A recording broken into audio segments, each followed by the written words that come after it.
We congratulate you. Ako po ay natutuwa at maraming nag-enroll sa seminar natin ngayong umaga.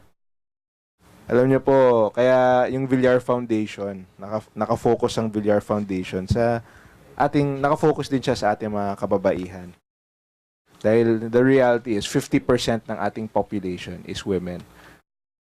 At hindi madedevelop ang ating ekonomiya kung hindi natin i-empower ang ating mga kababaihan. Kasi can you imagine, if 50% of our population is not being utilized, malaking kawalan yun. Kaya it's napaka-importante para sa ating bansa na maging active at maging empowered ang ating mga kababaihan. Kaya ito po ngayon, ito ay isang magandang first step.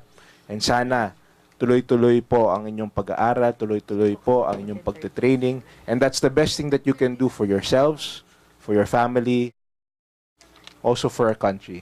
So, to all of you, I congratulate you today on your efforts at sana ipagpatuloy niyo lang po ang inyong efforts ngayon. And I hope you the best and I thank you. At makakaasa naman kayo ng Villar Foundation ay nasa likod niyo lang po ang Villar Foundation at makakaasa kayo sa amin na walang tigil ang aming mga programa, lalo na sa mga kababaihan. So, bago po akong malis, meron akong quote, ang gandang quotation. May nabasa akong quotation nung nakaraang linggo and nais ko lang i-share sa inyong lahat ang quotation. It was by a famous woman, the first African-American First Lady, yung asawa po ni Obama, Michelle Obama.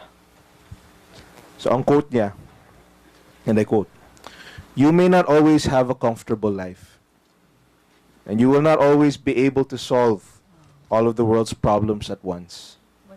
But don't ever underestimate the importance you can have, because history has shown us that courage can be contagious and hope can take on a life of its own."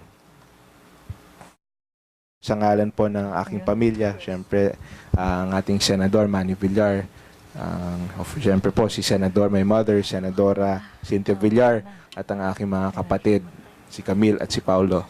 Binabati ko po kayong lahat sa inyong for your seminar. And we congratulate you for joining our seminar today.